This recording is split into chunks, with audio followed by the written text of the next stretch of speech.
उधर भीष्मक जी जनवासे के ओर सामान लेकर जा रहे थे।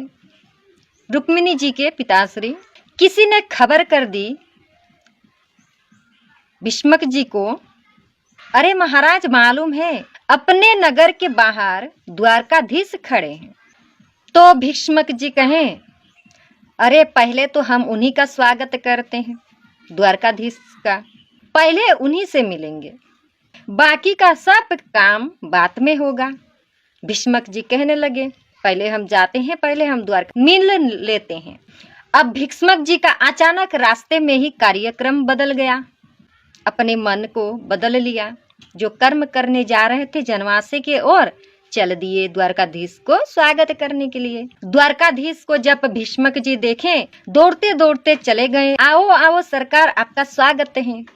तो भीष्मक जी स्वागत करने लगे तो सगाई का सामान लिए सिर पर जो सेवक थे वो लोग भी सब लोग से स्वागत करने लग गए। और उन्होंने समझा दूल्हा तो यही है। जो सेवक थे ना, वो लोग समझ गए कि द्वारकाधीश को देखकर कि दूल्हा तो यही होगा, तभी तो महाराज इन्हें गदगद होकर स्वागत कर रहे हैं।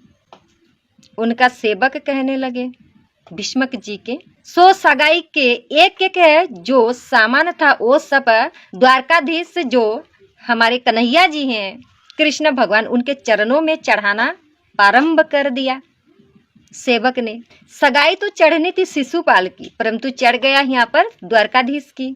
भगवान भी मुस्कुरा कर कहें, महाराज ये सब करने का आवश्यकता नहीं है, क्या आवश्यकता है।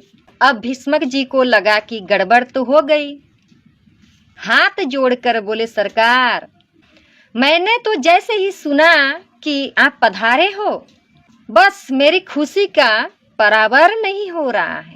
भला मैं आपका क्या स्वागत करूं, भला मैं आपका क्या स्वागत कर सकता हूं। भीष्मक जी बोले।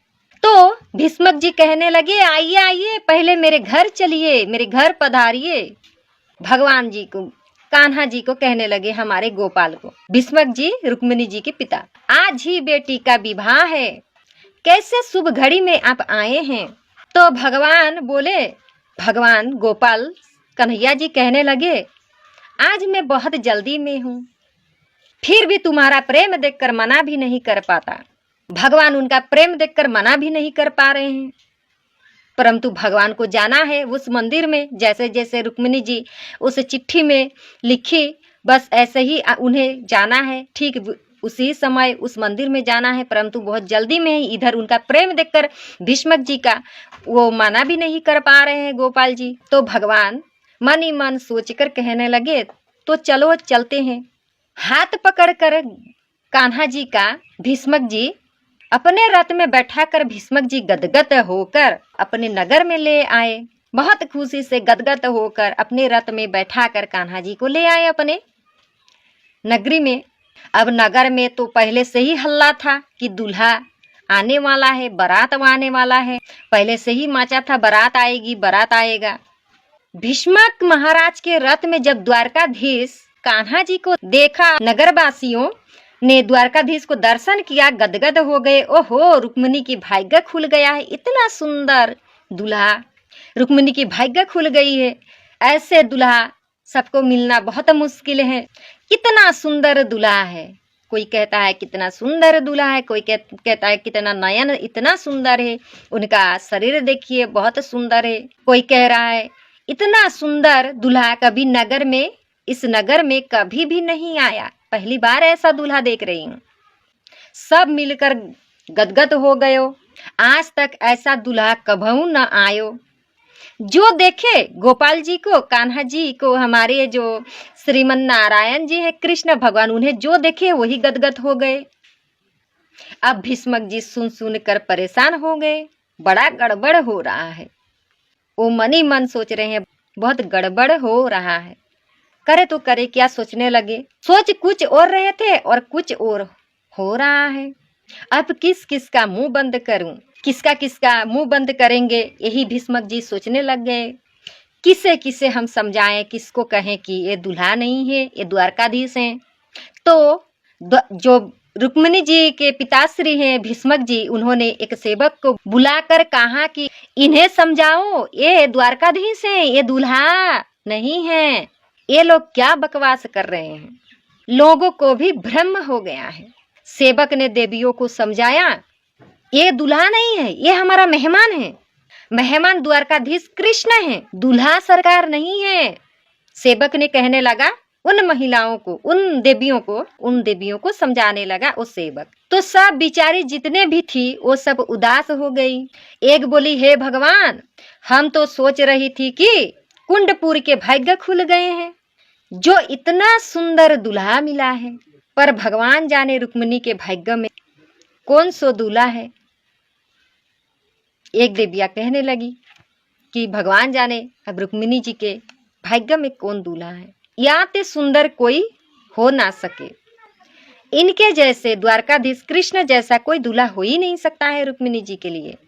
एक बुढ़िया बोली है, नगर में जितने भी नर नारी हैं, ये सब अपने अपने सुकृत मनाने लगे कि हमारी राजकुमारी को यही वर मिले, जो देखे वही निहाल हो जाए। अब भगवान को लगे कि उधर रुक्मिणी जी मंदिर में पहुंच रही होगी, हमें बहुत विलम्ब हो रहा है।